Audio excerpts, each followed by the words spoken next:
Oh, totally. Okay, good. And it was recording all the time. Sorry, guys, this is a live show, so we are experiencing my frequency shifting difficulties or something like that. So anyway, welcome to the Oracle. I'm glad to see everybody, and it's nice. To me, I like rainy nights. I think it's a good thing. And as we're approaching Halloween energy, it is the time the veil is the thinnest between between heaven and earth. And again, in the present time that we're in, what's really happening is that we are healing the illusion that there was ever a separation between heaven and earth. So this will be a very different holiday season, and I'm sure you've already noticed that we aren't in seasons anymore. It's just kind of the present time aspect is happening everywhere. So try to breathe, stay centered, because it's moving real fast. I always like to give the idea of like when you go into a car wash, sometimes you don't know if your car is moving or the thing is moving, and you just kind of have this dimensional thing going on. That's basically what's happening right now. We're in a place where everything really has been one big universe, and we're all part of that one big universe, and we fell through the fear into the separation that there was linear time. And so again, for the last couple of years, we've had to adjust to healing all the things that have put us where we thought we were in a separate space. So if you've been suffering or going through anger, we all are. If you've been mad, if you've been happy, if you've been sedentary, you're probably not happy right now, because the Spirit's not going to let you be sedentary. So lots of people are coming in complaining, well, I used to like to sit around. Well, you're not going to be sitting around. Or if you've been running, you may be sitting around. So it's kind of the balance. It's not like a bad or good thing. It's like whatever for your own personal vibration right now needs to happen. That's what's happening. And I think the most common thing that I'm experiencing, that everybody coming in is experiencing, is where did the time go? I hear it every day. How did 20 years go by? How did 10 minutes go by? And again, 19 years just went by that we can have a clean slate of. You know, on October 18th was the full moon. The new moon will be on the 3rd of November. And the last time the configurations are the way they are right now with the eclipses, it was in 1994. So you might want to think back to 1994, and you've probably already been having things from the last 18, 19, 20 years just present. I know I have. I've had tons of people and things that have not been in here since those times. And so, again, as this present moment expands and we're actualizing it, it's no longer a concept, you're going to have more and more and more aha moments, more and more where you feel very connected with, it's like being on a ride. You just have to kind of catch the waves or get drowned, I guess, because it's wavy. It's wavy stuff. But just be with it, because it's actually, the minute you move through some things, the other good side of things happen. But what I'm finding, it's getting faster and faster, and it's getting more, there's an urgency. I will say this, there is an urgency from Spirit, and it's not a fear-based urgency. Sometimes we can have urgencies in our lives where we feel like, oh my God, you know, the meteor's coming, or the end of the earth, and some people are experiencing that, but that's not going to happen. So anything you see that's fear-based out there about, you know, the cyborgs and the government, I mean, that's just been here for many lifetimes of people. And all of us are back, and we've all had persecution, and we've had suffering, and we've had, you know, conspiracy stuff, but we are in a time now where there's enough people who are filling with light. It doesn't take hundreds of people, thousands of people, millions of people. It takes a few people. It's always that way historically in all scriptures of all religions. It takes a few people who actualize unconditional love, who live a good life, who live what is your motive, what's your intention? You have the intention of holding the light. So, again, in the frequency that you're in, be in that frequency. Don't let your lower mind go, where's my path? I hear this every day too. Well, where's my path? Well, you're in it, and you're on it, and if you don't like it, then you have to do something about it. And we all go through those things. You think, wait a minute, and that's the missing link for a lot of people, I think, is that this, and again, that's when the lower mind, the observer mind, wants to still be an observer instead of becoming one. Wants to sit here and observe. And your higher self, I call it the pilot self forever, because to me, our pilot self is like having that vantage point of being up in an airplane, and you see it not from down here, but you're getting this high vision, but it's integrated with your lower mind. It's integrated with the mental, emotional, spiritual bodies. And it's scary to some people, but that's actually what's happening. It's actually what's happening is that there's an integration. It's never been separate, but again, because we fell into that illusion of 3D reality, that illusion that this is here, this is there, people are almost afraid. They're going, wow, I'm seeing all this, I'm having all these experiences, I'm having all these, you've always been having them, but now they're integrating into all the other levels of yourself. And it can be very overwhelming, so don't be afraid. Another very common thing that people are experiencing, this is something I talk a lot about, there are angels, there are spirit guides, people do talk to us on the other side, but I'm telling you, 80% of what you might perceive to be a spirit guide, an angel, or whatever, are parts of your own higher self. They're parts of your pilot self. And we've been taught to think so little of ourselves that we think it must be God, it must be the angel, it must be somebody else. And the more you expand into that big you, you're going to find out that it's you. It's parts of your own being. And when you keep going, that's when that oneness comes, and you know that you are never separate from the universal energy, the one energy. But you'll still have your own. It's a paradox. You will, the more you surrender and you know you're alone and you surrender to death, that's when you ascend. That's when your true empowerment from within comes out.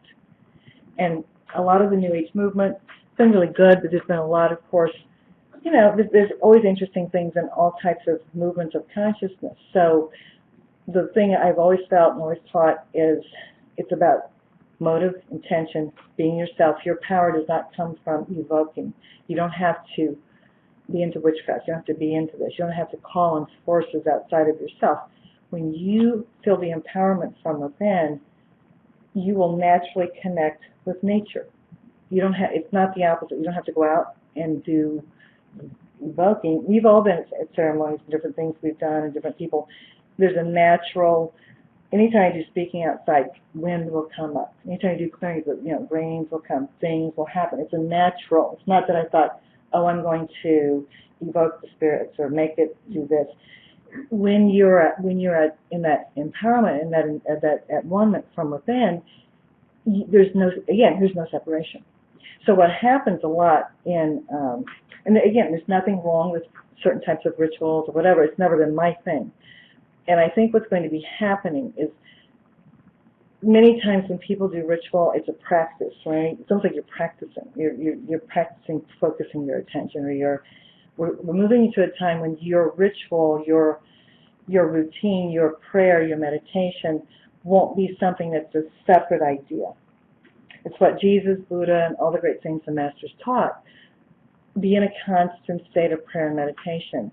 And when I was a younger person, I thought, wow, that's really cool. I wonder how you do that. Well, and Spirit said, well, because prayer is when we send out, meditation is when we receive. So it's the Alpha and the Omega. I'm the beginning, I'm the end. There's no separation. So again, it's not like I'm awake, I'm asleep, this is bad, this is good. All those things is the lower mind. It's this, when you get into that, if you're in a constant state of sending and receiving, pretty cool. And in the lower realm, or practical realm, you all know those days you wake up and you get the parking spots right in front where you don't have to hassle any. You're just in that flow and you're just moving around. It's great, and then all of a sudden you can take the, you don't even know why. Nothing goes right. You're just like everything's blocked, everything. So we're gonna have more and more where it's just that flow.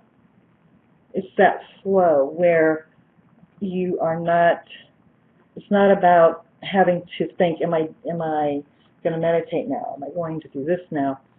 It will be that constant union. So if you do spiritual practice, a lot of people are saying this to me, different things that I used to do, I'm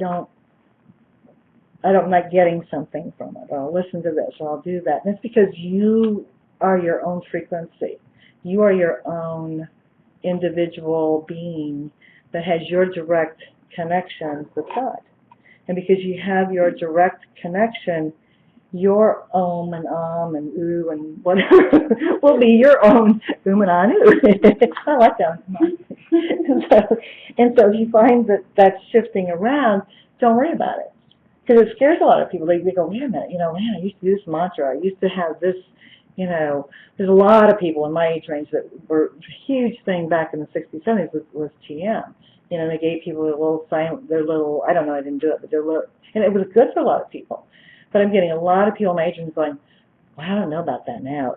It didn't seem like it's weird. I go, well, give it up. Just don't think about whatever secret, because we're not in a secret time. There's no secrets. There's no secrets. So that's the big thing. All the hidden knowledge, all the things that had to be hidden through so many eons because of persecution and because of, the Inquisition and the different, been millions of years of Inquisitions and people, the fallen angels suppressing the truth about everything. It's how the secret societies were formed. A lot of people don't know this, but the tarot, or rota, means wheel. And it's how all the major arcana it's a hidden story of Mary Magdalene, Jesus, the royal bloodline, and it's a hidden story that they couldn't repeat anymore. And so when all the things were coming, they put it in hidden knowledge into the tarot cards or the rota. It's about the wheel. It's about because they had to. And there's several books written on this, that when there were oral traditions, when people were teaching stories before writing came in, there was a huge, once the writing started, we switched to the other side of the brain, and one of the first books written was about being against witches.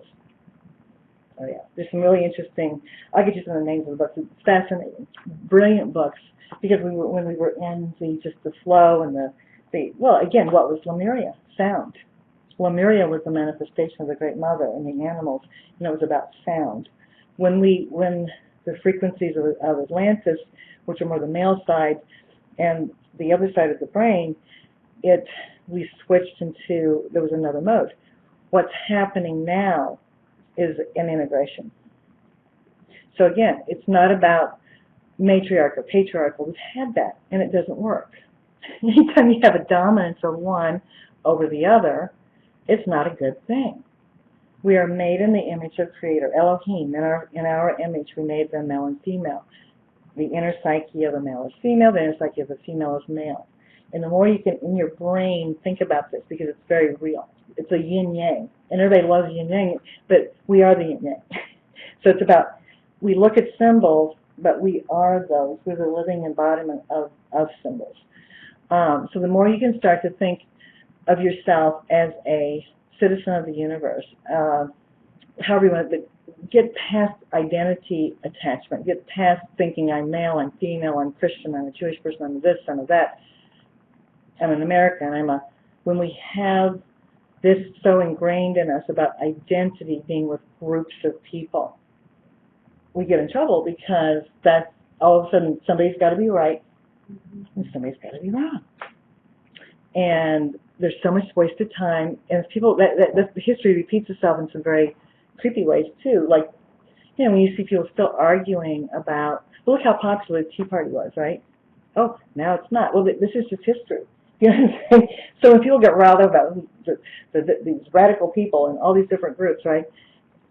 You look back on history and you'll laugh, because it's not different. There's always been maybe some are radical, some are not, but what people might perceive something to be this or that. And in the end of the day, what I find a lot of times is that most people really are somewhere in the middle. Most people are more libertarian or more, people always, think that, you know, if you're against, no, if you are for people having guns, then you must be a Republican. Or what, you know, the strangest ideas about things, about separate ideas for things. So that you're going to see a lot shifting in the political arenas. Well, you see it already. Nobody believes anything that's happening. And that it had to happen. Lots of stuff that's happening is a big show. It's to divert us from really what's going on. So my advice would be turn your TV off unless you watch the Animal Channel. It's pretty good. You get some good Animal Channel. Animals teaches about unconditional love, and yeah, and there's some other things that can be pretty interesting. You know, all the shows are coming out about the, you know, the truth about archaeology, the truth about hidden things in America. You know, all the things we've known about is being shown to the general public. So those kind of things are interesting, but de-zombify yourself. You know, I mean, what was, oh, the honey boo boo. They were giving, like, you can scratch and sniff. I mean, are you kidding me? You can scratch. You can see that from the ad, but it's just funny stuff. I mean, we have the funniest slices of life, but they're all parts of ourselves. Anything we're seeing that is out there is part of our collective consciousness. So we're going through, again, this big reality TV show, which really, most of them are not reality TV, they're scripted, by the way. And it's very, very strange stuff, but we're all seeing slices of life. What's the most popular show? The duck call people? The people make those duck calls? The duck. I watched it once, and I don't know. Okay. I thought it was kind of interesting to see people in this really interesting, but what I think I didn't like, again, and that's what they do. Trust me, I've been to Hollywood and walked away from some shows people wanted me to do because I wouldn't do it. You know, they make the women look stupid. You know, the one I saw, that they were going to go hunting or something, and the girls wear their perfume. It was all so scripted, of this male-female opposition stuff. And I thought, no, we're trying to heal this. We're trying to heal. What's the latest bright?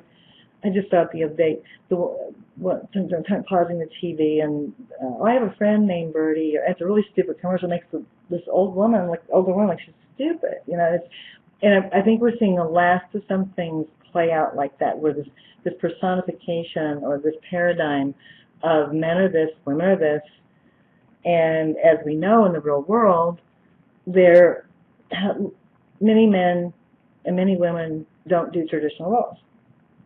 People do what they do. People do what they're good at. People should be doing who you are as an individual. So again, a big identity thing that you want to think about is just you as your identity. Don't model yourself after these people out there, please. And that's the saddest thing. I get these little girls, and they're modeling themselves after the different people they see. But it's good because then they come in and I say, well, you know, if you really are like that, I don't think you are. So why don't you just do your own thing? And I think it's one of the hardest things for people right now. We've all been so conditioned to be in that collective unconsciousness. That's what the Piscean age was. The Piscean age was about the collective unconscious. And that's the fish swimming in opposite directions. That's the duality of the Piscean age. The Aquarian age was we just entered not that long ago. We didn't enter it in the 60s or the 70s. We just entered into it at this point. So it's taking a while for people to really have that grasp of I've ascended up out of that collective unconscious, and I am now in my individuated self. That's what Jung talks a lot about. He wrote books on it, on you being an individuated, I love that word, person. It's about you, but not as a narcissist.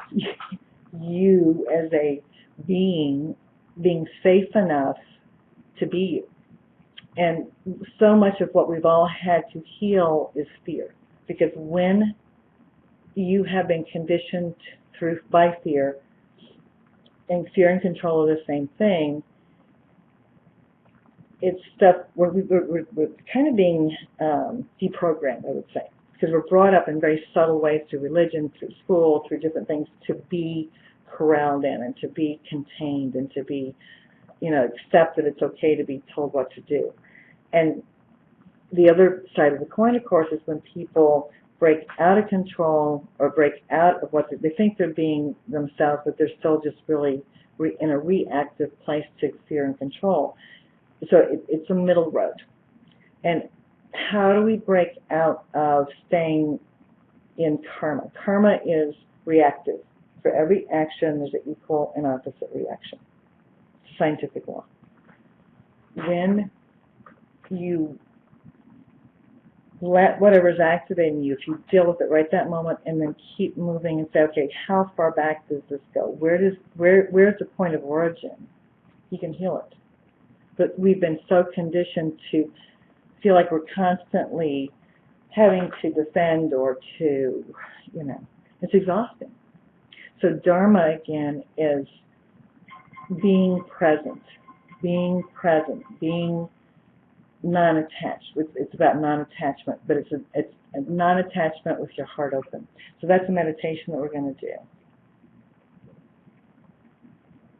I have no idea. Oh, it's funny. See, that was... no, my phone is not making... I don't know what happens. It's dying, but I can't hear it now when it rings.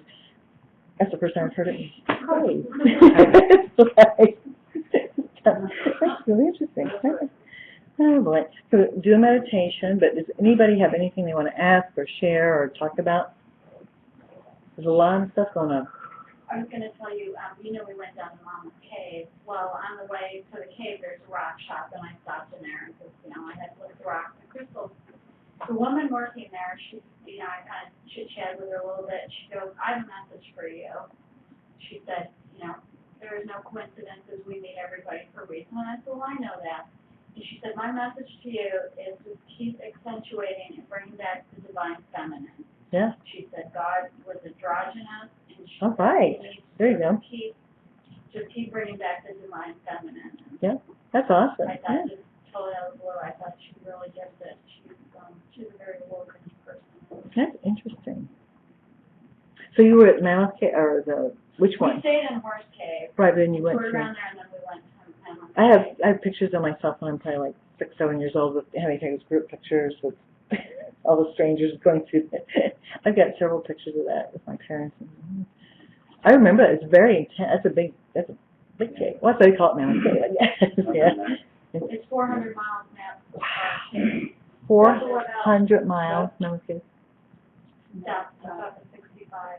Okay. All the maps that they have for sale in the gift shop, they're all outdated because they keep adding. They map 400 miles. Wow. That's amazing. And actually, to map the new part, they have to camp because they have to travel all the way to the end where they know, and then camp and then explore from there because it's just massive. Well, again, that's that whole as above, so below, the whole underworld, the whole cave, the oracle sat in the cave, we went down into the cave. It's like, it's that death, hell, and the grave, that ascension. What are we descending, ascending? It's that opening of the energies that are there. Yeah, and it's, because I'm sure everybody a long time ago knew where they all were. But now it's, yeah.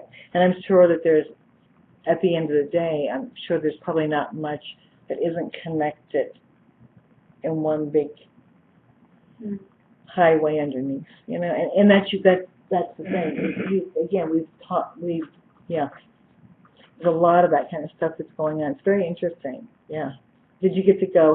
Was it cold? It was 50. Yeah, that's not bad. It was fine. Yeah, we did the 2.5-hour one that went to the historic part where you go. There's 4 levels. You go up in like the attic. Oh wow. You saw all the smudge paintings where people had written with the smoke of their torch. Wow. And the graffiti is back to like 1839. That's really cool. Very, very historic. It's that, like the angel room, and it's like the ascension room. Yeah. Oh, yeah. Interesting stuff. Yeah, you're going to find that, and again, listen to yourself. If somebody says get in a car, go somewhere, or break out of traditional things that maybe, we're all programmed to kind of get up every day and go from point A to point B to point C, that we kind of shut down. So open yourself to where you need to be frequency-wise, because you'll know.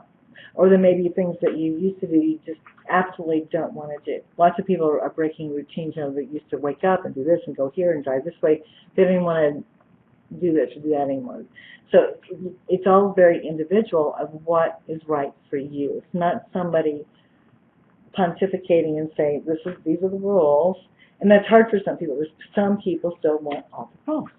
So that's the time we're in. We're in the shift of dogmatic, fear-based, stuff shifting into the mystical realm. So it can be scary for some people that still want the written rules of the law and this kind of thing. So the more you heal, again, the more, I'm sure of this, because I'm experiencing it moment by moment. I'm having so much happen at one time, I'm getting so much at one time that 5 minutes later, I'm on to some other stuff, but I'm retaining what I already know that I got to change this, it's already moving so quickly. Just don't stop. Keep moving with what is happening. Again, go back to or go forward to, whichever it is. It's probably none of those because we're not on your time. But pay attention to what is happening for you. How are things affecting you? And you will, the more you stay in that centered place, the more whole you are from within, you will be in that constant state of prayer and meditation. There won't be separation. And the more you have that open energy, it's like a magnet. You start to attract not what's familiar. What karma does when you're in a reactive place, you'll keep attracting the lower frequencies. You'll keep attracting what is familiar. When you go into that open space of the Dharma, of being in the right place, the right time, the right things to happen, it's effortless. Things just move. You'll be a magnet pulling what you need, what you want to yourself for what you're doing. So, anything else before we do meditation? Actually, what you just described is part of my question. So I am finding that I found how to do that. So I think I want to do something with my work, and within 3 days the opportunity is there to do yes. it and going on that scale. But I still, when we talked about this a little bit last time we were together one-on-one, about my energy is so much better than it was a year ago, especially when I had the Lyme disease. But I still feel like everything is happening so quickly. I'm so drained.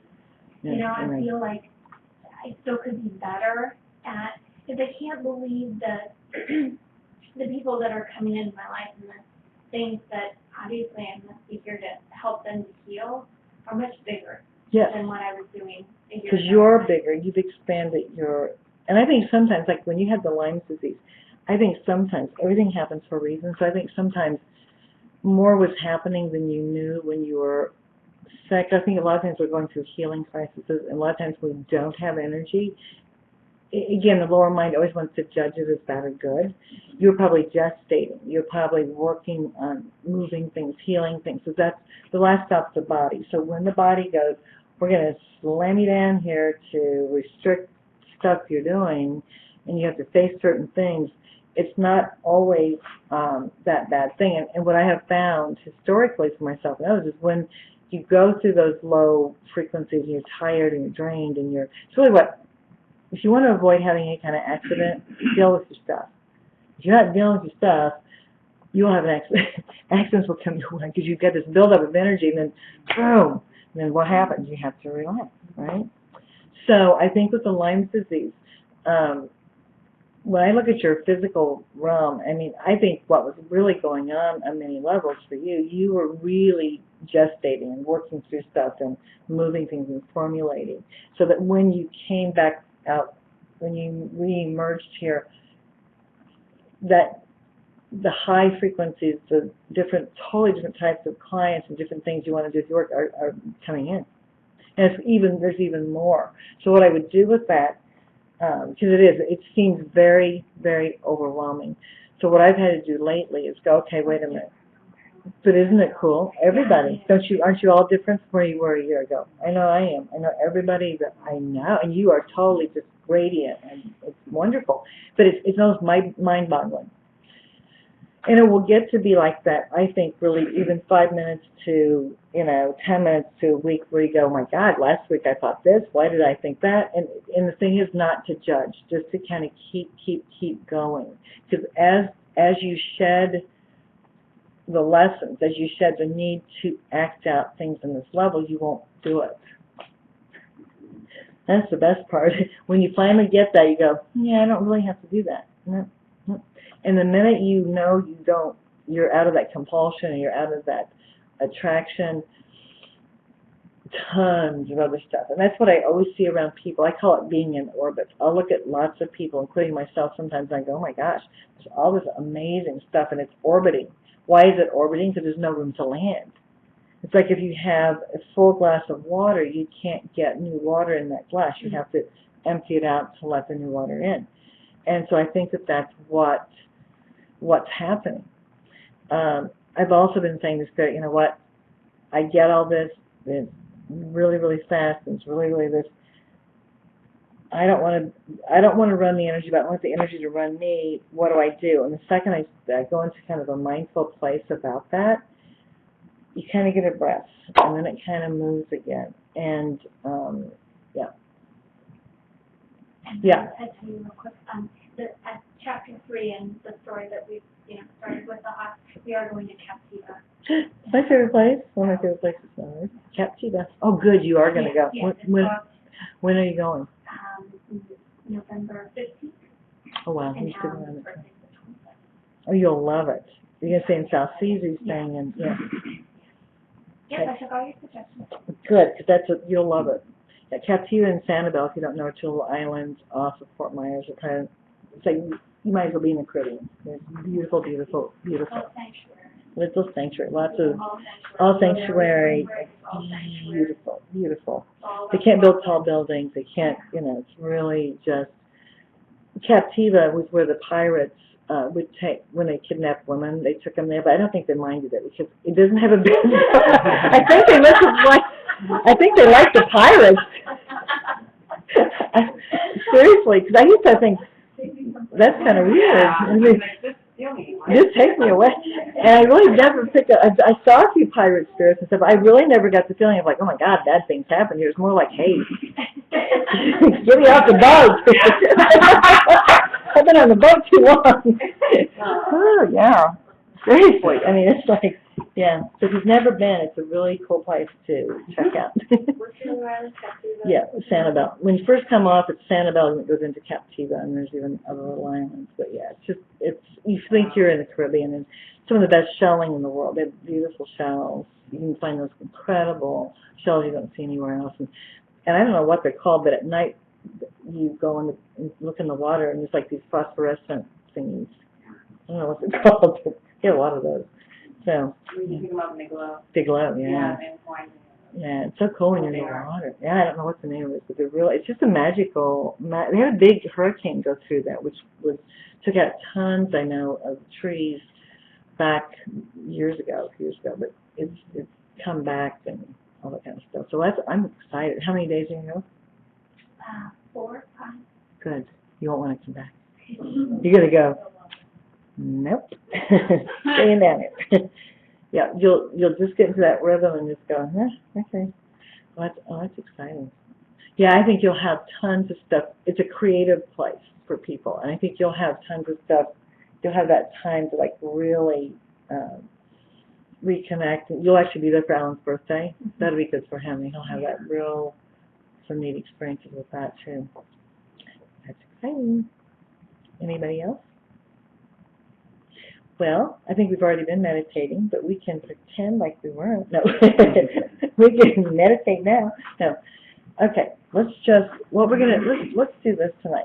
I want everybody just to kind of visualize just this huge, huge, huge body of spirit. That's all the universe is, and that I want you to feel the microcosmic aspect of your own body being one with the macrocosm, because it's truly what it is. And I want you to feel safe. When we feel safe, we can heal. When we are not feeling safe, we don't heal because we are shutting down. But I want you to feel the safety of this place.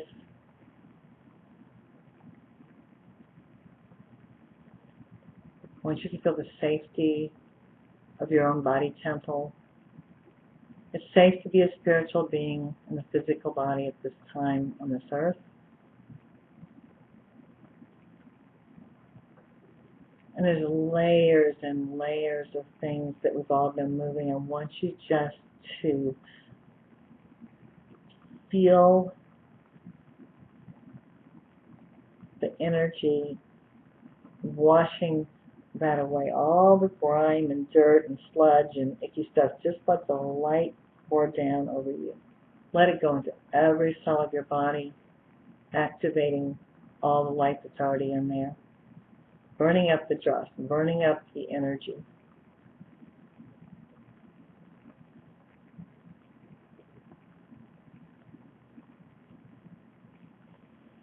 There's a heat already moving through.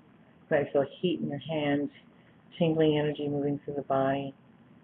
Again, we've already been meditating, praying. Anytime people are gathered in one place of like mind, it just raises and raises the frequencies.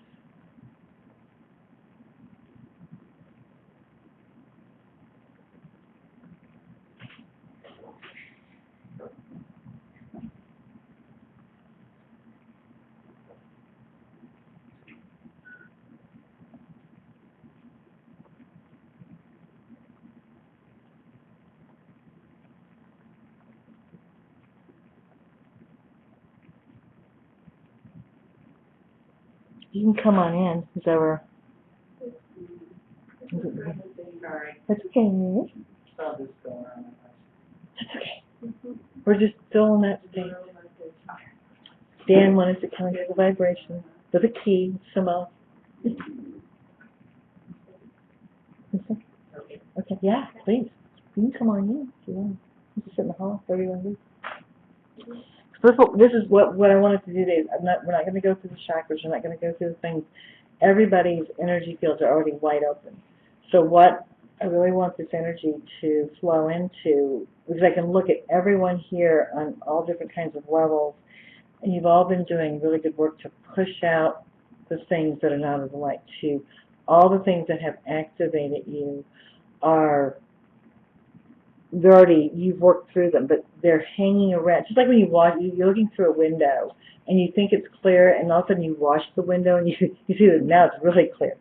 We're just going to wash that sludge away, because it's been a very intense time of pushing, morphing, shifting, changing, and it's not that you have to do that much more from within, but what I'm seeing in the collective energy right here with most of us is that you've done a lot of work, the energy's here, let's just cleanse it away. The transmutation is happening.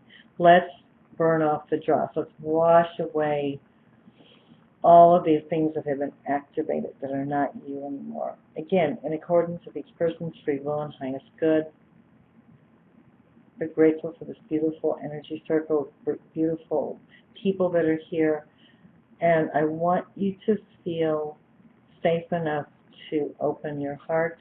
We ask for an activation of the original divine blueprint for each person according to their own lessons, their own path. That all the things we've been going through, mentally, spiritually, physically, emotionally, they're all here and they're not attached to you anymore. The only way they're attached, it's kind of like when you finally take off a heavy coat or dirty clothes at night, that feeling when you finally can put your pajamas on or something, you take off the work clothes. I want you to feel in your own being right now how and where there's some heavy, heavy energy. There's some dirty, icky, ugh. It's not you. It's not inside of your energy field. You've pushed it out. So if you've been feeling depressed, if you've been feeling down, you've been feeling bad about yourself, a lot of it is you got to take time to cleanse out the aura. Because I guarantee you, you've already done the work. The inner frequencies are going. You're clean. You're clear. But you want to then push this out. Let it go. Just let it go. The funky, heavy stuff you may still be feeling, it's not in your core. It's not in your core anymore, but it's just like when you just got to wash it out. So just feel the radiance of your own light, your own being. I want you to feel safe enough to come down into your physical body. Bring this big, big energy being that you are anchored into your physical body. It's not separate.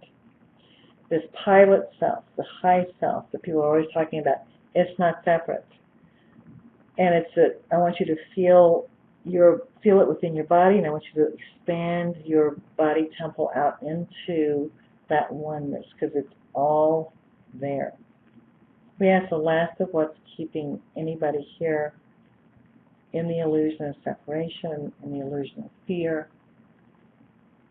anybody that's captured by any type of emotional terrorism, by themselves, by others, anybody that feels used, victimized. It's time to let everything go. You're going to feel these things, but you don't want them anymore, and you don't need to go through those patterns. So let all that stuff go. Let it move, let it go, shift it. Again, there's a lot of people are having tightness in the chest, they're having throat issues, there's a lot of denied rage and anger. A lot of old things that have been stuffed for a long time are coming up. Let it go. It's not part of your vibration anymore. It's nothing you need to own or have around you. It's just like if you take a shower, but you get out and you put dirty clothes back on. These are just layers of things that are not you. It's like you are a snake shedding your skin.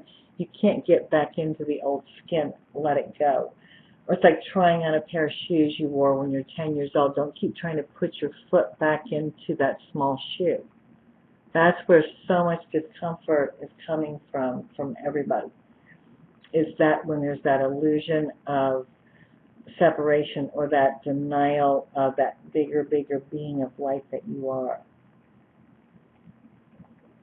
So especially around, I always like to give this image because it's very real. It would be just like if you were out in the rain, but you had a heavy wool cape on, and it's drenched, and it's scratchy, and you realize all of a sudden how heavy it is and how annoying it is. Just visualize it. Just unloosen it from your neck. Just rip it off. Just throw it to the ground. Feel that magnetic pull of the divine mother pulling it away from you. This whole place is filled with light, just and you're one with it. There is no separation.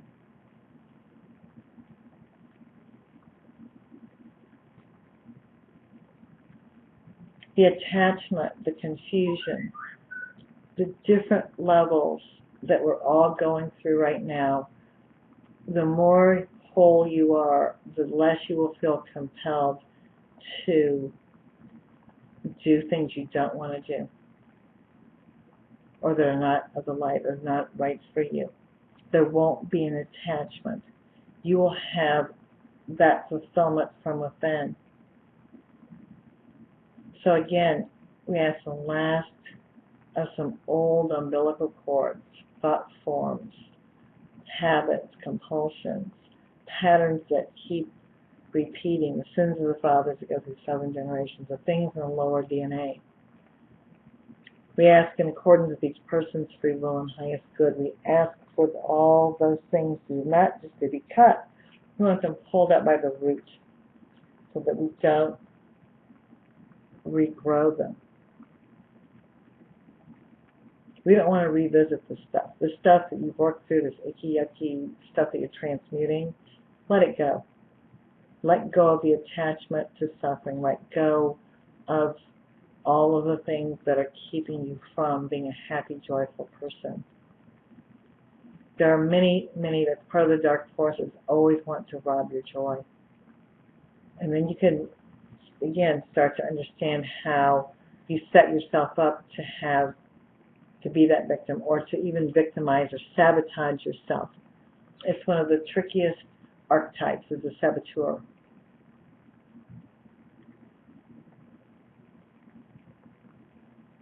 And that was really a collective one in here, I can feel it. So we ask for the archetype of the saboteur that we're holding in the mental, spiritual, physical, emotional plane that's anywhere in our DNA, that's anywhere that is a player in our play, that is destroying, that is sabotaging, that is keeping us from happiness, fulfillment.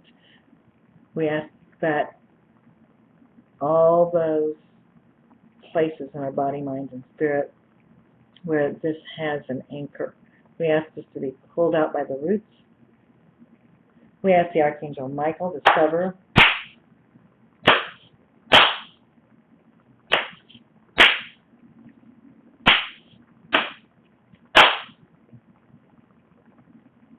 all those cords, just let them go. Let it be burned up in the fire. That seraphim fire is here too. There's a fiery, fiery energy burning up. This alchemical process that we're in. Let it go. Feel how much more room you have in your body, mind, and spirit. We ask for restoration of the body, mind, and spirit.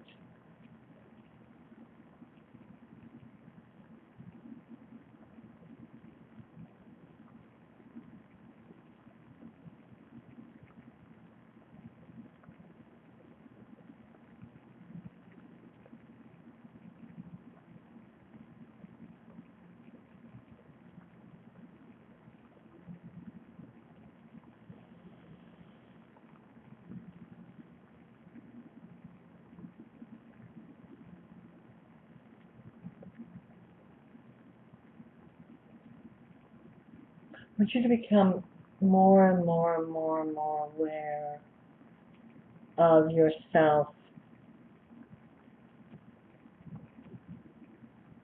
on many dimensional levels, of the hologram, for example, or from a higher self. You know, we're no longer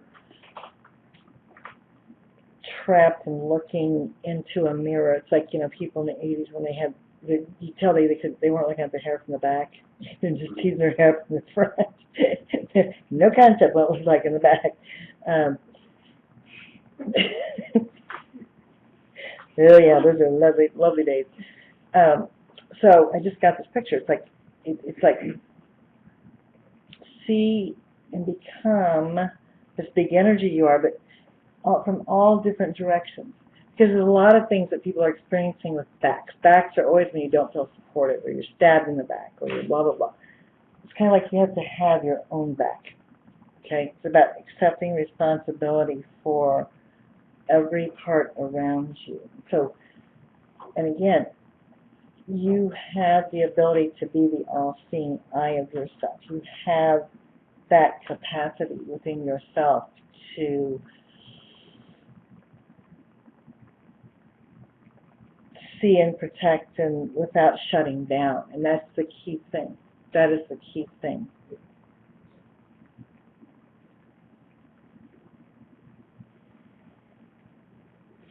You're going to feel some things down in the solar plexus is really activated when people are here. This is your belly. This is your fire. It's your central sun.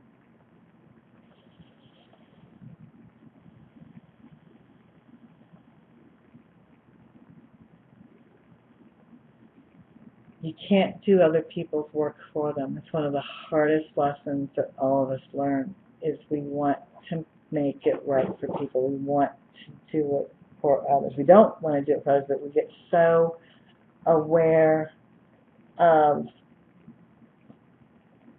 somehow we think there's a certain point on the path that we're on right now that I'm going to tell you, you can't stop your path and sacrifice. We're not in a time of sacrifice. There's no longer blood sacrifice. There's no longer a time of something dying to live. There never should have been, and there never was supposed to be. In the original Garden of Eden, nothing died. Nothing had to die for something to live. So again, the first of the bloodshed, the first of the concept of animals dying, of things dying, is very dark energy. I want you to feel how much more effective you can be to masses of people if you, as your own individual self, are filled with light and actualizing unconditional love and fulfilling your destiny. The greatest saints and masters that have ever walked on this earth, you will never hear about them. But I can tell you right now, because of how they live their lives, that's how the light's coming in here. It's not about a lot of things people think it's about. Whatever in your life is going on, it's you being present in that life. It's you letting go of the idea that you're supposed to fix something or fix somebody else, and that's the danger of spiritual attachment that we can have. We're at that point, everybody has to take responsibility for themselves. I guarantee you, the way Spirit, the way Holy Spirit, the way the energy, the light is moving, we're in the time when there's that knock at everybody's heart. Open up, let me in, let me in. You can't do that last step for other people. The best way you can even affect that to happen or speed that along is to do that from within.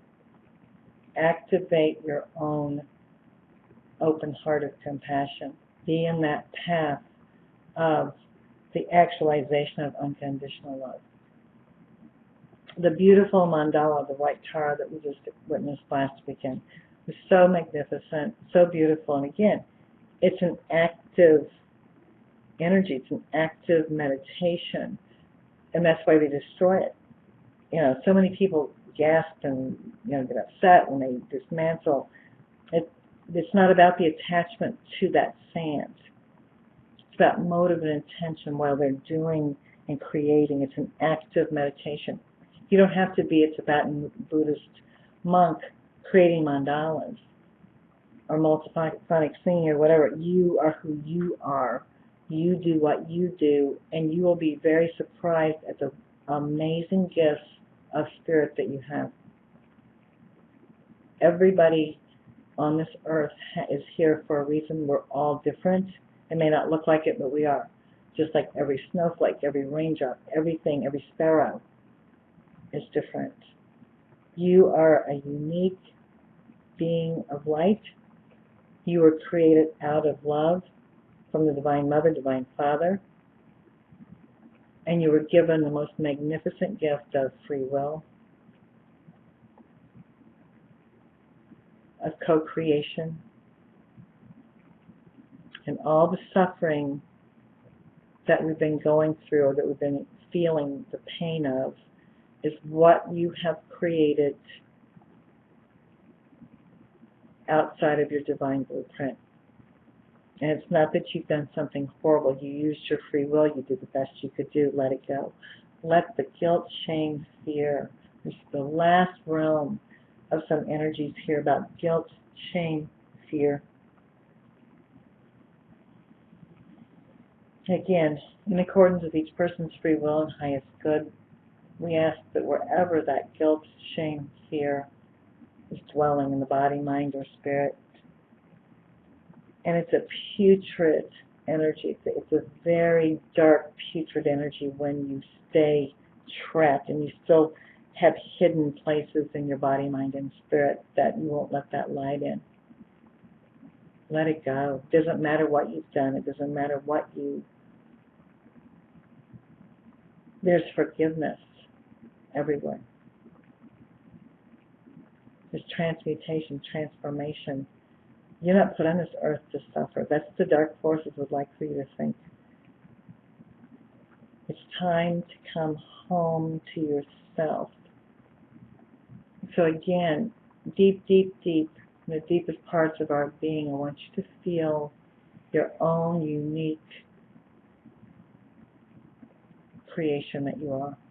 And you're so loved by the Divine Mother, by the Divine Father. I want you to feel this energy. It's so real, it's so powerful, and it's you. In accordance with each person's free will and highest good, we ask the gifts of Spirit to come into full activation that are right for you.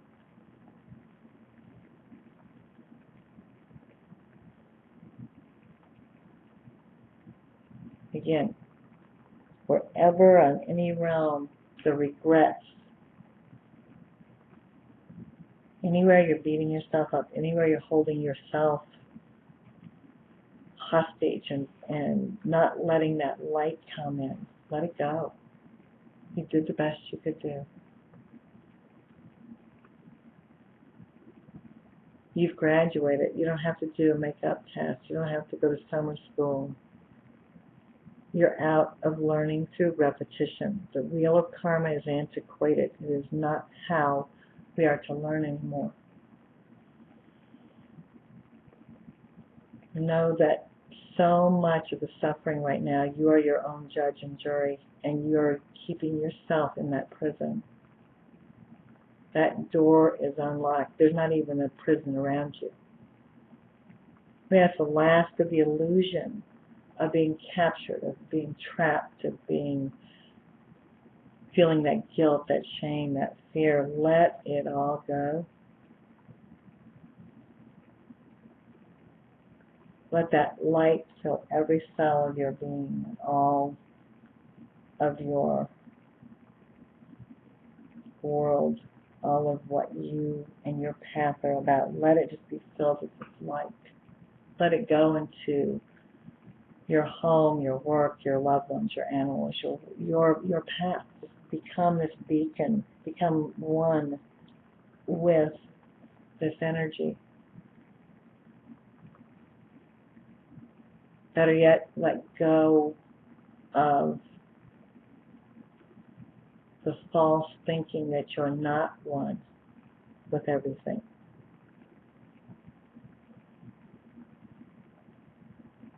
There's a frequency moving around right now through the head. You might feel, it's like we're being remapped. The other 90% of the brain that they say that we have, they don't know what it's about now. It's about your body, your mind, everything coming into full activation.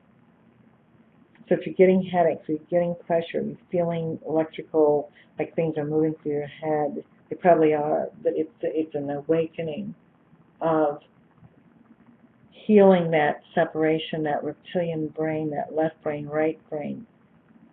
Open up to more and more of that higher connection. And there's a soothing, comforting energy that's here tonight. Let that great comforter, let that great wisdom of Sophia, the Holy Spirit, the light Tara, she's called many things in different paths. But the Divine Father has this energy as well. The Divine Father never wanted to be seen as a punishing God, a jealous God. That's not God. A God that throws and punishes and throws lightning bolts. So there's a massive healing of the perception of what God, what Spirit are all about. So I want you to feel that divine male energy in that gentle form, and that loving Father. We've all experienced the negative side of that. Many people had many difficulties with fathers, and it had a lot to do with the generation that we were brought up in. People that didn't communicate, people that were selfish, people that were disconnected from the family. I want you to feel the real love of the Heavenly Father, the real love of the compassionate side of the male energy. Feel that Divine Father comforting you, holding you, loving you. Feel that from within. Become your own mother, father, brother, savior, lover. Any concept of something you think that you need so desperately to be attached to, you have the capacity within you to become that. You are, all those things are within you. We are the embodiment of all of the archetypes. Just as the Divine Mother, guess what? The earth is really mad. She doesn't like to see herself as she's wounded, she's dying, she needs to be saved. No, she's going to shake the parasites off of her. Trust me. So I want you to feel again the Divine Feminine. Instead of feeling like she's somebody that always needs to be saved and rescued and taken care of and blah, blah, blah. Feel the strength. This is we're feeling the compassionate, loving, nurturing side of the Divine Father, Divine Male energy. I want you to feel that loving but strong. She's not a victim. She's not something that needs to be rescued or saved. That strength of the Mother. This is what's going to heal the times that we're in. It's that yin-yang, knowing that it's not about the division. We're in the time of the joint rulership, the one body. It's the one, it looks like a phoenix, but it has two heads and crowns. The Divine Mother, Divine Father, Divine Queen, King in joint rulership. It's no longer matriarchal, patriarchal. We are in that time of healing the enmity between male and female, healing the division. That's what the whole sad created story was about, of the division of male and female to begin with. And the suggestion that there was treachery and that, you know, Eve did this or Adam did that, or all the separation. I want you to feel the oneness.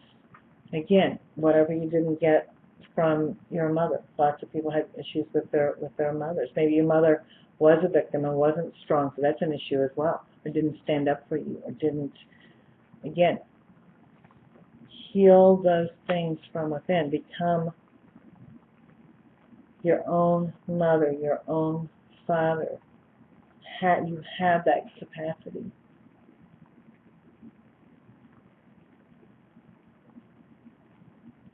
Love yourself. Love that inner child. But let that inner child no longer be a wounded baby. Let the baby grow up. Let that innocent child, spirit of yourself, we've all gone through things. Let it heal, but let it grow up. Let that energy grow. Grow into this beautiful Trinity, this beautiful, there's no longer the separation of the Trinity of the male, the female, the child. It's an archetype that's ancient on this earth. You have all those inside of yourself.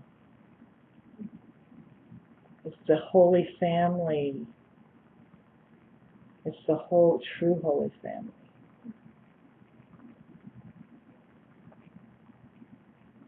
Feel that love. Feel that wholeness. It's what we're all looking for. When people are looking for parts of themselves, I guarantee you, everybody's looking for Father, Son, Holy Spirit, but it's really the Holy Spirit is the feminine aspect. And the son or daughter, the Holy Self, it's the creation of the three. It's that male, female manifesting the third. The redemption is the union of all.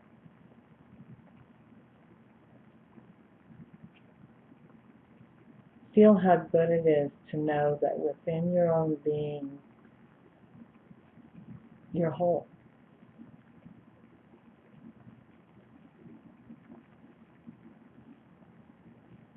You have your own back. You have your own nurturing. You have, and I will guarantee you, the more whole you become, and the more you actualize this Trinity from within, if you're around people that are codependent, dysfunctional, holding you hostage in any way, or where you thought you still had a need that was connected there, it won't be there anymore. And one of two things will happen. The people you're connected with will either rise up to higher frequency and have more wholeness from within, or there'll be a break.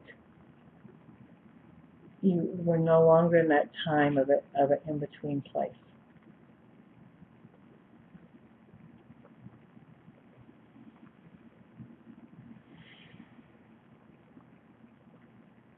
In accordance with each person's free will and highest good, we ask this to become actualized in the body, mind, and spirit, this wholeness, this Trinity, this safety to be a whole being of light that has no need for things that are parasitic, things that are not of the light, energies that would bring you down.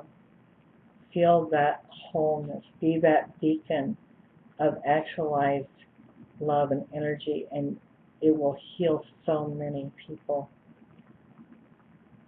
It will heal so much. It will help so much light to come into this level.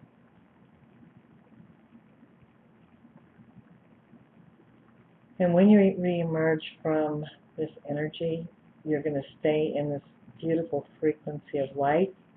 You're going to let go of at the last of anything that needs to be cleansed away, that's been cleansed away, let it go. And feel revitalized. We ask all pictures of death to be turned into pictures of life, all pictures of aging to be turned into pictures of youthing. We ask for total restoration of body, mind, and spirit. And all things that are about the death to be gone.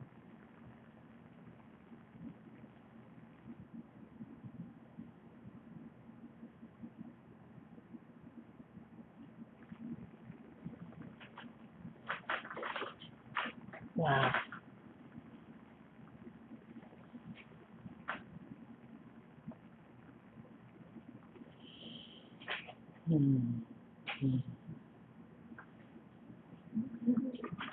You make sure you're meditating with us. It was the most wonderful thing. It's been coming in and out of my mind for so long about the Holy Family and the Trinity and this and that. In that moment that I spoke of it, it's like I got it, and I saw it, and I felt it. And it's really what it's about. It's what it's about in my own being, because I could feel my whole body just shift. And it's so important to know that all of those components are needed and are real in your vibration, but you don't want to be in a needy where you need that from somebody else. Like I always talk about, the soulmate will then become the cellmate. We don't want to be in prison with these people. There's a difference between the lovers and the devil card in the tarot. In the tarot, they're joined together, but they're bound. And in the other, it's the oneness. So again, the more you know that you have the capacity. And I think one of the saddest things, it was so interesting waking up yesterday morning. Sometimes I'll listen to the news, sometimes I don't. Turn the TV on, the first thing I heard was a 65-year-old woman. Well, I will be 65 on November 5th. The first words I heard was home invasion and shot in the leg, and I'm like, what? At 80th, or like right across from, you go from where I live, right across from where I live. In college. And I knew why would it happen that way. I was like, holy crap, are you kidding me? It was really funny, we were talking about radio, and go, hey, there's a psychic that was up there. Yeah, Smiley, my neighbor. Right. I can't remember my name, he's only my neighbor, Smiley. Yes, I heard that, somebody else told me that. I think his name starts with an M. What was he saying? Just saying that we both are neighbors. No, he said your name. They weren't Oh, did he? Okay. You're up there. That's strange, and it really affected people, and it's like one of those. And I had an additional story about my brother. We and I were talking about it, and he said the creepier thing was that somebody in his office, he's an attorney, that morning was at 72nd in college, and somebody had knocked on his door, and he opened it, and there were two people there, and he shut the door and called 911. He had the immediate 72nd, right down from where then they moved up the street. So apparently that's what they were doing. They were going, Yes, the garage is open. They took 3 cars. They took 3 cars. That's what was And they're getting people at home. And shot the woman and sexed the daughter. the daughter, the 20-year-old daughter. Yeah, talking about the father, mother. They first said it was 3 women, which was really strange, and it was a 20-year-old girl and her parents. And right, they shot. And there was another one where apparently they were thought, well, if we're not trying to kill these people, just disable them. Did you know the people? That's your neighborhood too. That's not that No, new people that around. friends Yeah. in that neighborhood. It's really shaking my feeling of safety. But okay, let it. It did mine too. My first thing was, I'm going to go get a gun. I know. I was raised a country girl. We shot guns. I can shoot a gun. I'm not afraid to shoot. You know. Yeah, I mean, it did. It brought up all kinds of stuff for me, and well, especially when you hear first, you're trying to wake up and you hear a 65. I'm like, what? Okay, just bring it right to me here. Well, and the weird thing with that was like days before, for about 4 or 5 nights before that, the dogs will not come in. They've been barking. Huskies don't bark unless there's something bad going on.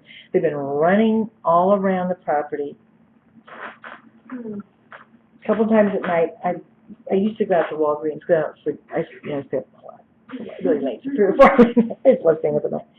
And I've heard and seen cars that shouldn't be in this neighborhood, so I'm just saying. Black windows, loud music. So it's never been here. You can move back in the Peekaboo building in the penthouse, you know. Yeah, there you go. I know, it might be There you fun. go, you'll be high, right? And but I realized what it was. It's like you got to let the fear move. You know, you let it, again, there's a difference between being paranoid and the opposite of paranoid is euphanoid. So, I mean, I can't tell you how many times I've gone on vacation and my doors weren't locked. Tons of people in my neighborhood don't lock, they do now. I'm sure especially, but again, it's fine. How do we find the middle road? You obviously don't want to live in this wall of fear, but you also don't leave open doors. So their garage door was open, there you go. I heard something like that too. Something was amiss. It's just like when if this guy had not had the reaction of the flame door, it would have been him. It would have been moving over, you know, it's like that's how dark energy works though. Think about it in a symbolic and literal, if you want to look at it even in an allegory. How does anything get into anything if there's an opening? It's like I know my own self. I know how when I've made very bad decisions or fallen into dark space, there was nothing. Because I was off balance, or I had something that was vulnerable. See, that's the whole trick. How do we keep this beautiful, open, unconditional, loving heart and feel safe to keep open, but also protect? And it's not a trick question. What it really is when, and I totally know this because I could tell you endless stories. When I lived in New York, the first time I moved to New York City when I was very young, this was in 1968, 69. We didn't know it. I had been a hippie. I graduated from high school in 66. In the summer of 68, went back to the little town of Connersville, and a person I'd really always liked a lot, but never dated, I didn't date in high school. We were only 2 hippies in Connersville, we thought. So we started hanging out. We both dropped out of college. We were going to drop out of college for a year. And our parents said, no, you have to get married. So we get married, and it's just this whole story. So then we moved to New York. Well, we didn't know what Hell's Kitchen was. We were only white people. There was all Puerto Rican and black. And trust me, look up 1968, 1969 in New York City. Hell's Kitchen was not yuppified. And they thought we were nuts. So nobody ever bothered. We walked around. They're going, ooh, people are crazy. And I just would feel intuitively, even though I grew up in this farm and went even to school, you know, like in Iowa instead of, you know, I always had kind of I would just feel crazy. So I would, it's crazy or weird coming toward me, I just get in the street. They don't bother you. You think it's crazy woman's walking in the street, they'll leave you alone. You know, it's a frequency of, but if you feel fear and you walk a certain way, they've done studies, the predators will come after you.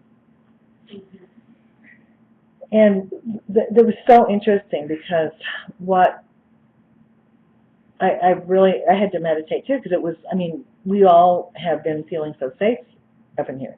You know, seriously, I'm telling you that in the 30 years ago about this was built in 1920, about 30 years ago, the only time I've ever heard of anything was one, and I'm here all the time, was North Central kids, like 10 years ago, broke into people's garages that were open in one shower. I mean, you know, it's like, so again, it's not about, but you have to do what you can do. You want to feel do whatever it takes to make yourself feel safe, but you don't want to imprison yourself. And you don't want to be gripped with fear. But I tell you it's true, because there's so many things that happen to me when I walk, and again, I got to get this book. I got 10 million books, but anyway, stories I've never told anybody that will make your hair stand on end of the evil I walked through and had no idea. Trust me. The evil I walked through, when I think, I didn't know. I was so naive and so unaware of that people, there could be certain type of people and energies.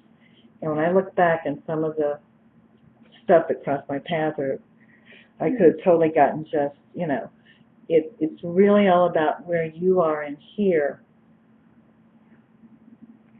It's not about a lot of other things. So no, I know it has been the topic of, I'm sure your house, yeah, kids. and the kids, yeah, my sister had triplets, and it's like scary stuff. It is when you have children. It's just hard. You just puts every kind of thing out there. But I guarantee you, part of what we're all going through is healing the victim part. So how do we heal the victim? Sometimes it's by, you do get scared, but then you do something about it. That's all. And that's the part that I think is so hard for all of us. So almost about anything, we'll get something, but for some reason, and again, it's because we've been trapped in separation, the illusion of separation. So now we don't just do what we should do. We all know what we should do, and then we just procrastinate. So yeah, it's a fascinating time. So what I do when the dogs were doing that, I go out and I won't say what I say. Well, I scream real loud and go, "You blah blah blah blah blah blah blah," and I call the police. Now they act up. I figure that's my best defense. Don't even think about coming over here. And you feel better. At least you feel like you're doing something instead of waiting for them to throw your dog something to put them. You know what I mean? The worst things that come in your mind. And it's amazing anytime I've ever done that, when I've lived here, I felt much better. You know, and when you don't feel better though, it's just you keep being a victim. And we live in such a fascinating time. I mean, it just is. With the police thing, I thought was so bizarre. Something had happened at 63rd and Spring Mill. The same thing. The guy was in his driveway early in the morning, shot in the leg. They go, "Well, we don't think it was related." Really? Do you think we're idiots? That's related. Why are people? Did they recover one of the cars? I don't know. I heard last night a couple of them or something were They found them somewhere along the I like to look at things as archetypical as well. So this is how I would look at it. I think we're all playing parts in a role. We're all playing parts of a game. We're all playing parts of a play, the last of a play. What's everybody's worst fear? It went from 4 to 6 young black men showing up at your door that are going to do something to you. It's horrible. But we've been trained to be afraid and to become racist none of us here are racist, but your mind goes into a weird place. It's not good. You have to heal that. It could be it's not about black and white, but it feels like it's about black and white, right? It feels like, hey, here comes the ghetto up in my face. Here comes it's scary. And that, again, don't stay trapped in, oh my God, they're taking over the world. You know what I'm saying? Look at Broadrill. It's all you hear about Broadrill. All you hear about Broadrill. You know. Oh, it's not safe to go there. Businesses are moving out of there. It's creepy stuff because there's a double-edged sword with it. I hate to sound like a conspiracy theorist, people. I don't think it's a theory. I think it's purposeful. No, it's purposeful. So again, when we go into those archetypes, you want to see what it brings up for you about prejudice or about this or that. Because it's easy to just fall right into that one and be afraid. So, yeah. Oh, yeah. That racial profile of any type. And again, there are dangerous gangs of women. Look at these young girls that are doing all these horrible, but people don't, it's almost more heinous for people to think about females that kills or females that those groups of young girls that are killing their classmates and weird, I mean, just bizarre. We live in a strange time. We live in a very, evil can be anywhere and jump in anything. And unfortunately, a lot of what the predator energy is about, it will take many guises. And it will, it's so, that's why I've been praying, is how do we heal the enmity? How do we heal things? How do we make that, how we take responsibility for how things are? You know, so that's an important thing to go into. And I think the more you kind of do that, you'll get other answers, or there won't be that sometimes again to heal the separation or heal that fear, it comes right up in your face. Mm. And it's about really knowing that middle road. There is a middle road, and so many lessons right now, and they're just everywhere. But the biggest thing is don't buy into being paralyzed by fear. When you're trapped in that fear, it just destroys you, keeps you a prisoner. So, yeah. Anybody have any questions or anything else they wanted to talk about? But I wanted to bring it up because it's such a big thing. It's right. It's the elephant in the room, basically. Because I know you're right. I didn't even think that you're right. You're my neighbor too. Yeah, it's just a strange. We live in very strange times. But it's about healing it. It's about how do we heal all the archetypes that we are afraid of. And I guarantee you, if you have a certain fear, it's better to work it through within yourself because you'll attract it somewhere. Trust me.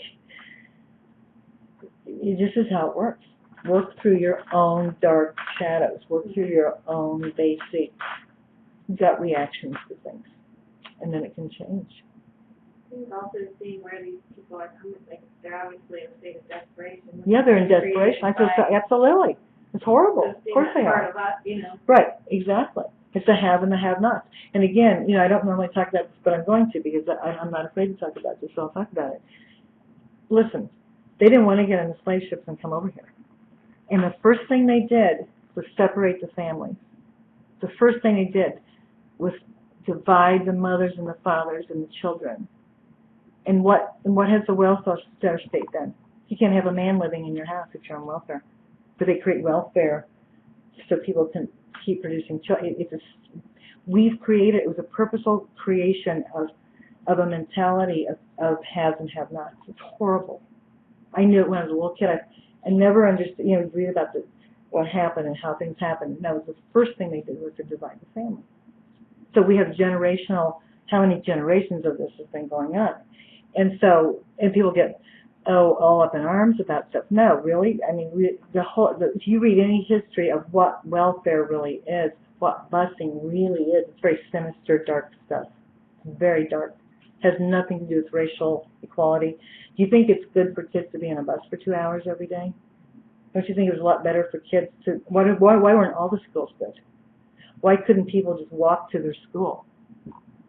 Why do we have to create these big high schools and these big giant things where there's so much bad stuff that goes on that the teachers can't monitor people killing themselves and bullying that goes on? You know, it's purposeful. And when you start to know that, I always like to go back to the point of origin. How do we go back to a point how did everything start? Because you don't want to just look where it's at now. You want to go back to how it began, and there's a lot of creepy stuff. It's like in 1972, if you've not read the book, read it. It's called The Dumbing Down of America, and it's real. And it's naval intelligence papers that were stolen out that have become very popular. You can read about it. And they purposely stopped educating people in 1972. And when you stop educating people, you can control them. When I was in high school, nobody graduated who couldn't read. They didn't have these I-STEP and all this crap. No, we had school, and we didn't have to go. We were off June, July, and August. We were done at Memorial Day, and we started after Labor Day, and we all got a good education. It's ridiculous. All of it's ridiculous. It's very, very sad, and so yeah. we're in a, but again, it's important not to get hung up in and feel like, oh my God, then everything's crazy. But knowledge is power. When you have knowledge, you can change things. To me, the biggest thing there with the I stuff is that they're teaching them memorize and not. Absolutely. It's not real learning. Hey, what about not writing cursive anymore? Are you kidding me? Don't think. Ah, With robots. it's a robotic, which is why there's so many private schools. I couldn't afford to send Merlin to Orchard Part 2 if I did, because I had to, or he would have, it would have been awful. And no. It's about teaching, right, you want people to fish, not be fed. Steiner schools. Yeah, We're the all Steiner schools, I wish we had Talked so. about There's one in that Cincinnati, I don't think we have Rudolph Steiner, Steiner the schools, Waldorf. Rudolph Steiner. Yeah, the Waldorf, yeah, wonderful. But the ones from further back, Oh, we're, getting Steiner's books. oh my God. Incredible. If you've never read, Steiner's Are really, fabulous. I because love- people had pointed out, hey, they're this, really subjugate things down. Yep. I mean, just Yep. pointing out that kindergarten is a German word. Yeah, the kinder, that's right, there you go. No, Steiner was brilliant, and absolutely, I know, I have friends and their kids went to those schools in Cincinnati, and we don't have one here in Cincinnati. Yeah, this says a lot right there, and speaks kind of volumes, but, yeah, no, so it's, and that's the funny extreme, when you see people that homeschool, first of all, I know some people that can do that a little bit successfully, but it's fear-based usually. It's people that don't want education. I mean, it's really creepy. It's like where people have these bizarre big reactions. And again, it won't keep staying like that, but I think that we all have to educate our own kids. I mean, I can't tell you how many people come in here for sessions and they start talking in a very detached way about, yeah, my kid came home from school and they were hurt, or they were, and I called the principal. I said, are you kidding me? You didn't get your ass down there at school and find out what's going on? No way. Are you kidding me? No, you got to get involved. No. I told the story over again. I'll tell it again because I think people have to. If you don't take action, then nothing. You have to. Merlin, because Orchard was a lovely school. Trust me. The teachers, everybody were trained. You would never hear anybody say anything in a negative. It's always you walk through the whole school and they'll say, look at it this way, try it this way. I mean, wonderful things. So Merlin comes home one day and he starts talking about this boy that's really smart, but he waits till the teachers turn their back on and how he's being really hateful and mean to people. And I go, you're kidding me. I go, and I knew who it was. And instantly it came to my mind who it was. So I went to school the next day. This was the days we didn't have to sign in. And I just saw a little kid, and I just walked up right at the right time. He was on the playground, and he was like being mean to somebody. I walked up behind him, and I pinched him. Yes, I did. I'll admit it. And he turned around and he goes, you ever do this against anybody, it's over. Do you know from that? It's a true story. He's turned into this very good kid. But nobody was doing something. And when you go, sometimes you've got. You know what's funny? And poor Merlin, because I was such it scared Merlin because I was kind of like a passive mother. He was like, Mom, don't ever look at me. I'll be pinching you next if you ever do. It was because somebody had to. If you take that detachment of like, oh, let's investigate, really? Or I can tell you from experience of what I hear from people, mothers and fathers, you call the principal, really? Oh, no. There's sometimes you have to get involved. And we've all been trained not to, We've all been trained not to get involved, to step back. If you see something, that's how Hitler did what he did. Everybody was trained to be afraid or trained to turn a blind eye or to not act. And people have to take action. They absolutely have. If you see an animal, I can tell you how many animals I set free from chains. Oh, shoot, maybe something. Long time ago. No. And found homeschool. No, I see somebody dragging their dog down the street or hitting it, I will pull my car over because that's what you do. Because if you don't, how do people drive by and see something like that? How did that happen? You have to look, because we've been fearful. We've been trained, oh, what would it look like? Or nobody else is doing this. Who cares? And I'm telling you, whatever you need to do in your life to affect change, it will come to you. And those are those moments. I mean, I'm not some kind of weird, well, weird, but vigilante kind of person. You're like pretty, but there's things that are wrong. If they're wrong, I did the same thing, but I didn't do it in a mean way. One time I was up at Marsh, and there was this huge guy. I mean, he must have been 6'6". He didn't realize how big he was. He had a 2-year-old toddler, and he's dragging the toddler. And I didn't shame him. I just went up to him. I go, "Your little baby can't keep up. You've got really big feet." And he was like, "Oh." And then he stopped being mad at the little baby. I mean, it's the same thing. It's not always this judgment. Oh yeah, I'm right and you're wrong. He didn't get it. He had no idea that little baby couldn't keep up with him. And it's that detachment that we all have in different ways. We all do it. I just do it. I look at something like that, why did I do that or not do this? Or, you know, it's not that I know everything. I don't. But if you see things like that where you can make little changes, that's what you do. Because then your energy is about other things. It's not about forming parties to protest, or there's so many ways you can be an activist in your own world. And I have a feeling that what's happened with this last thing too, it's going to be about neighbors getting to know people. Because it's very interesting how you can live so close in neighborhoods and not know the people. So on that note, thank you. Oh, and I won't be here next Wednesday for the Oracle. I'm going to see if I can do something, though, because I'll be in New York. And I can probably do a short something. My birthday's the 5th, and Merlin's moving. He's keeping his place in California, but he's also getting a place in New York. And so I think he is moving into that in the 1st. So I'm going to be out for a week doing seeing friends, people, Merlin. And, yeah. So I'll send you all a lot of good energy from there. But I may get on and try to do a little short something. So I'll let everybody. Thank you. Oh, thanks. Yeah, because I'm trying to get that 6'5". So I already knew I was 5. I didn't like that 6 coming in front of it.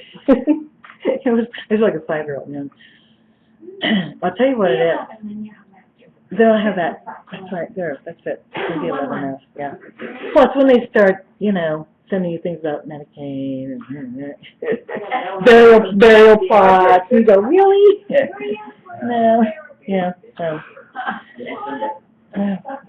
Anyway, have a wonderful, wonderful time this week, and yes, it's wonderful seeing everybody. This is really nice. Okay. Do we go? We changed it, stop recording. Is it left to right? Okay. Yeah.